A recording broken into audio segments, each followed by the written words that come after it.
നമ്മുടെ ഭരണം അങ്ങനെയാണ്. അപ്പോൾ നമ്മൾ എങ്ങനെയെങ്കിലും ഭരിച്ചാലും എങ്ങനെ ഏത് രീതിക്ക് ഭരിച്ചാലും നമുക്ക് ആ ഭരണം സത്യസന്ധമായ ഒരു ഭരണമല്ല. ഇപ്പോൾ ആൾക്കാരെ വെറുപ്പിക്കാനുള്ള ഏതെങ്കിലും രീതിയിൽ പ്രോഗ്രാം നടത്തുമ്പോൾ സാങ്കേതികമായിട്ടുള്ള തകരാറ് കൊണ്ട് എന്നൊക്കെ പറയില്ലേ, അതേപോലെ സാമ്പത്തികമായിട്ടുള്ള പ്രശ്നമാണ്. ഇപ്പോൾ സാങ്കേതികപരമായിട്ടിപ്പോൾ ഒരു പ്രശ്നമല്ല. എല്ലാ ഇത്രയും ബ്ലോക്ക് ഉണ്ടാകുമ്പോൾ കാര്യം ചെയ്ത പരിപാടിയാണ്. അത് നമ്മളവിടെ കൊണ്ടുപോയി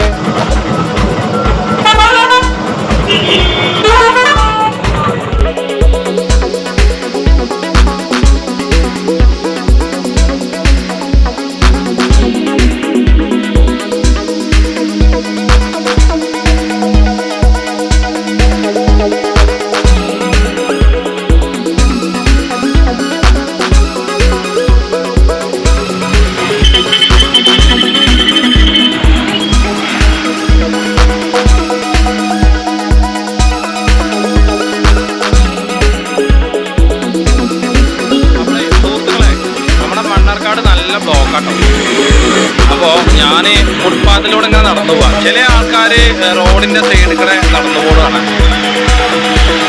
അപ്പോൾ അവർക്കത് അറിയാഞ്ഞിട്ടാണ് ശരിക്കും പറഞ്ഞാൽ. എത്ര നമ്മൾ അധികാരികൾ ആരും പറഞ്ഞു കൊടുത്താലും കൂടി അവരത് ചെയ്യില്ല. അപ്പോൾ വാഹനങ്ങളൊക്കെ പോണ സ്പീഡ് കണ്ടാൽ നമുക്ക് തന്നെ ശരിക്കും പേടിയാവും.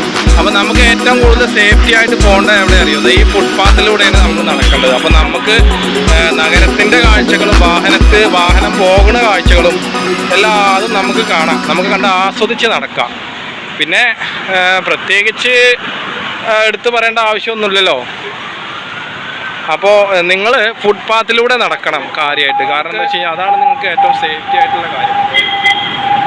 ഞാൻ ഓട്ടം ഉണ്ടോ എന്ന് ചോദിച്ച ആളാണ് പോണത്. ഇപ്പോൾ നല്ല ഓട്ടത്തിൽ പോവാണ്. അപ്പോൾ അതാണ് നമ്മുടെ ഓരോ അന്തരീക്ഷങ്ങൾ ചിലപ്പം പെട്ടെന്ന് മാറിയും. പിന്നെ ഇവിടെയൊക്കെ വാഹനങ്ങൾക്ക് നിർത്താനുള്ള ഒരു ഗ്യാപ്പ് ഉണ്ട്. ഇവിടെ 3 വീലർ പാർക്കിംഗ് എന്ന് എഴുതിയിട്ടുണ്ട്. പക്ഷേ 3 വീലർ പാർക്കിങ്ങിലൊക്കെ കൂടുതലും കാറുകളാണ് ഉള്ളത്. അപ്പോൾ ഇതിനൊക്കെ ഒരു മാറ്റം വരുത്തണം. അപ്പോൾ പരമാവധി ബ്ലോക്ക് കമ്മിയാവും എന്നാണ് എൻ്റേതായ ഒരു അഭിപ്രായം കേട്ടോ. അപ്പോൾ ഇനിയിപ്പോൾ വേറെ പ്രത്യേകിച്ചൊന്നും പറയാനില്ല എന്ന് ഞാൻ വിശ്വസിക്കണു. ഇവിടെ ഇങ്ങനെ നിൽക്കാൻ നല്ല രസം, നല്ല കാറ്റുണ്ട് കേട്ടോ. ഇവിടെ അടിപൊളിയായിട്ട് നമുക്ക് കാറ്റും കൊള്ളാം, നഗരത്തിൻ്റെ ഓരോ കാഴ്ചകൾ കാണാം.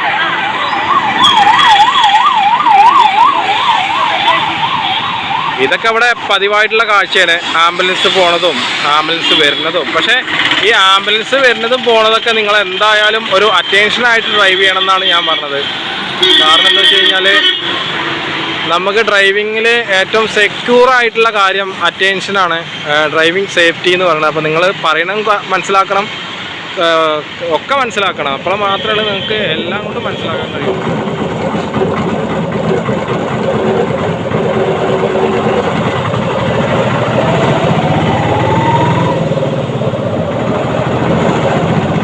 സുഹൃത്തുക്കളെ, എന്തൊക്കെയുണ്ട് നമ്മുടെ നാട്ടിലത്തെ വിശേഷങ്ങളെന്ന് അറിയാൻ വേണ്ടിയിട്ട് ഞാൻ മണ്ണാർക്കാട്ടേക്ക് ഇറങ്ങിയിരിക്കുകയാണ്. അപ്പോൾ ടയറ് രണ്ടാമത്തെ തേഞ്ഞ് പോയിട്ട് അത് റീസോൾവ് ചെയ്തിട്ടുണ്ട്. അപ്പോൾ ഇപ്പം പോയപ്പോൾ ചങ്ങായി തിരിച്ചു വിട്ടു, ഓരോരോ മാരണം വേട്ടാവളിയന്മാർ. അപ്പോൾ നാളെ അത് പോയി മാറ്റണം. അപ്പോൾ നമ്മുടെ മണ്ണാർക്കാടത്തെ അവസ്ഥകൾ എങ്ങനെയൊക്കെയാണെന്നുള്ളത് ഞാൻ നോക്കാൻ വന്നിട്ടാണ്. വെറുതെ രസം, എന്നത്തെയും പോലെ എല്ലാവർക്കും അവിടെ തന്നെ സുഖം. അടിപൊളി.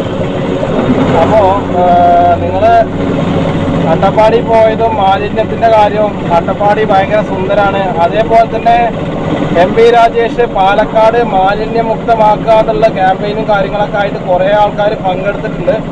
പക്ഷെ വെറും വാട്സപ്പ് സന്ദേശങ്ങൾ, ഫേസ്ബുക്ക് പ്രചരണങ്ങൾ, അല്ലെങ്കിൽ ഇൻസ്റ്റാഗ്രാമിലത്തെ ഓരോ പ്രവചനങ്ങൾ മാത്രമേ ഉള്ളൂ. ഒന്നും നടപ്പിലാവില്ല. വെറുതെ അവർ മാലിന്യമുക്താണ്, മാലിന്യമില്ലാത്ത നാടാണ് മണ്ണാർക്കാട് എന്നൊക്കെ പറഞ്ഞില്ല, പാലക്കാടാണെന്നൊക്കെ പറയാന്നുള്ള ഒരു കാര്യമല്ല. റോഡിൻ്റെ മാത്രമല്ല, റോഡിൻ്റെ സൈഡിലൂടെയുള്ള മാലിന്യങ്ങൾ. ഇപ്പോൾ ഞാനിപ്പോൾ ആദ്യം തന്നെ ഫസ്റ്റ് മണ്ണാർക്കാടിനെ കുറിച്ചിട്ട് തന്നെ പറയുകയാണെങ്കിൽ നമ്മുടെ തൊട്ടമലയിൽ തന്നെ ഇഷ്ടംപോലെ ഉണ്ട്. ഞാൻ ഇതിന് മുന്നേ കണ്ടിട്ടുണ്ടായിരുന്നു. അപ്പോൾ ഇതൊക്കെ വെറും കഥകളിൽ അല്ലെങ്കിൽ മൈക്കിലൂടെ പറയുമ്പോൾ മാത്രമേ ഉള്ളൂ ആൾക്കാർക്ക് ഭയങ്കര ഇൻഫർമേഷൻ കൊടുക്കണമല്ലോ സംഭവമായിട്ടാണ് എനിക്ക് തോന്നുന്നത്. ഞാനുള്ളത് പറയാമെന്ന് പറഞ്ഞത്. അപ്പോൾ അതെന്തോ അതൊക്കെ അവരെ കാര്യങ്ങളാണ്, നമ്മൾ അതിലൊന്നും ഇടപെടുന്നില്ല. പക്ഷെ മാലിന്യമുക്തമാക്കാനുള്ളൊരു സാധ്യതയും കഴിവൊന്നും നമ്മുടെ കേരളത്തിന് ഇപ്പം ഇല്ല. അതെന്താ വെച്ച് കഴിഞ്ഞാൽ അതങ്ങനെയാണ്, നമ്മുടെ ഭരണം അങ്ങനെയാണ്. അപ്പോൾ നമ്മൾ എങ്ങനെയെങ്കിലും ഭരിച്ചാലും എങ്ങനെ ഏത് രീതിക്ക് ഭരിച്ചാലും നമുക്ക് ആ ഭരണം സത്യസന്ധമായ ഒരു ഭരണമല്ല. ഇപ്പോൾ ആൾക്കാരെ വെറുപ്പിക്കാനുള്ളൊരു ഭരണം ശരിക്കും നല്ലതാണ്. നല്ല ബ്ലോക്കാട്ടോ. പിന്നെ എന്താ അറിയോ, ഇവിടെ ക്യാമറ ഉണ്ടാവുകൊണ്ടേ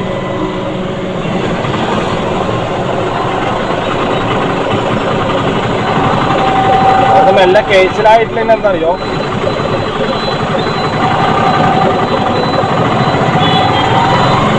ഇവിടെ വീതിയുണ്ട്, പക്ഷെ രണ്ട് സൈഡിലും വാഹനങ്ങൾ ഏതെങ്കിലും രീതിയിൽ വാഹനങ്ങൾ പാർക്ക് ചെയ്ത് കഴിഞ്ഞാൽ പിന്നെ എങ്ങനെയാണ് ഇങ്ങനെയുള്ള ജംഗ്ഷനിൽ ശരിക്കും പ്രധാനമായിട്ട് ജംഗ്ഷനിലാണ് നമ്മൾ പ്രധാനമായിട്ടും ശ്രദ്ധിക്കേണ്ടത്. കാരണം രണ്ട് വശങ്ങളിൽ വാഹനങ്ങൾ നിർത്തിക്കഴിഞ്ഞാൽ ഈ വലിയ വാഹനങ്ങൾ, ബസ്, ലോറി, ഇവർക്കൊന്നും സൈഡ് തിരിഞ്ഞ് പോകാൻ പറ്റില്ല. അതൊക്കെയാണ് ഇവിടുത്തെ ട്രാഫിക് പോലീസിൻ്റെ സിസ്റ്റം നോക്കേണ്ടത്. അല്ലാതെ വെറുതെ ഒരു പിന്നെ കാര്യത്തിനല്ല കേട്ടോ. ഞാൻ എല്ലാം കൂടി എടുത്ത് പറയുന്നില്ല. അപ്പോൾ നമുക്ക് നമ്മുടേതായ ഒരു മെച്യൂരിറ്റിയും കാര്യങ്ങളുണ്ട്. അത് നമ്മൾ നോക്കിയിട്ട് വേണം പറയാൻ. ഒക്കെ എല്ലാവർക്കും അവനവൻ്റെ സൗകര്യവും കാര്യം മാത്രമാണ് വലുത്. അവനവൻ്റെ സുഖം, അവനവൻ്റെ സൗകര്യം, അത്രയേ ഉള്ളൂ. നമുക്ക് നമ്മുടേതായ ലൈന് കീപ്പ് ചെയ്ത് പോവാം. പിന്നെ അർജൻറ്റ് അല്ലെങ്കിൽ നമുക്ക് പോകാൻ പറ്റുന്ന കാര്യങ്ങൾ, സമയങ്ങളൊക്കെ ഉണ്ടെങ്കിൽ നമ്മൾ പോവന്നെ വേണം. നമ്മളിപ്പോൾ ആരെയും കാത്തു വെക്കണം. അപ്പോൾ ഞാൻ പറയുന്നത് അറിയോ, അട്ടപ്പാടിയിൽ മറ്റന്ന നമ്മുടെ ജയിലറിൻ്റെ 2ാം ഭാഗമാണ്. അപ്പോൾ അതിന് രജനികാന്ത് വരുന്നുണ്ട്. അപ്പോൾ അവിടെ പോവാം നമുക്ക്. പക്ഷേ അവിടെ ആ ഷൂട്ടിങ്ങും കാര്യങ്ങളൊക്കെ കാണണമെന്നുണ്ടെങ്കിൽ പെർമിഷൻ എടുക്കണം എന്നാണ് പറയുന്നത്. അപ്പോൾ നമുക്ക് പറ്റുകയാണെങ്കിൽ ഒന്ന് കാണണം, ഒന്ന് പോകണം എന്നാണ് എൻ്റെ ഒരു ആഗ്രഹം. പോവുകയാണെങ്കിൽ എന്തായാലും ഞാൻ നിങ്ങൾക്ക് കാണിച്ചു തരാം. എന്നെക്കൊണ്ട് പറ്റണ കാഴ്ചകൾ ഞാൻ കാണിച്ചു തരാം. ശരിക്കും പറഞ്ഞാൽ രജനീകാന്ത് സാറിന് കാണണമെന്നുണ്ട്. ഏറ്റവും നല്ല സിനിമ മൂപ്പരെ ഭാഷ തന്നെയാണ്. ഭാഷ അതിൻ്റെ ഒരു അഭിനയം വേറെ തന്നെയാണ്. രണ്ടാമത്തത് പിന്നെ മുത്തു അതൊക്കെ പഴയ പടങ്ങളാട്ടോ. ഇപ്പോഴത്തെ പടമൊന്നും അത്ര രസമില്ല. പിന്നെ അവസാനം വന്നത് നമ്മുടെ എന്തിനാണ്. എന്തിന് നല്ല പടമായിരുന്നു, എനിക്ക് ഭയങ്കര ഇഷ്ടമായി. അങ്ങനെ ഇന്നലെ ഇവിടെ വന്നപ്പോൾ ഭയങ്കര ബ്ലോക്ക് ആയിരുന്നു. ബ്ലോക്ക് പറഞ്ഞാലും പോലെ എമ്മാരി ബ്ലോക്ക് അറിയോ.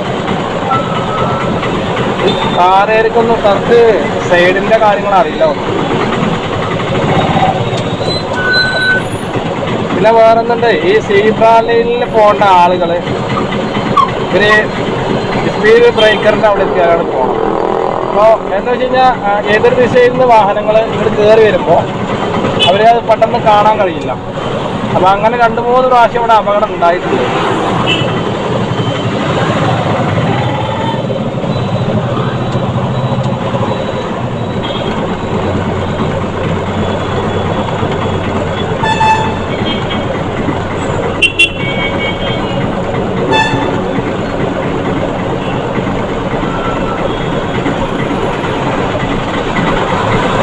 ശരിക്കും ഇവിടെയൊക്കെ 2 ലൈന് കൊടുക്കേണ്ടതാണ്. എന്നാലാണ് ബസ്സിൻ്റെ ഈ ജംഗ്ഷനിലെ തിരക്ക് കമ്മിയാവുള്ളൂ. എന്താലേ അതിപ്പോൾ പറയേണ്ടൊക്കെ പറഞ്ഞ് മറന്നുപോയി. ശരിക്കും പറഞ്ഞാൽ ഓരോ ഡ്രൈവിങ്ങിൻ്റെ വേർഷൻ മാറുമ്പോഴാണ് നമുക്ക് സംസാരത്തിൽ മാറ്റം വരിക. എന്തോ അല്ലേ.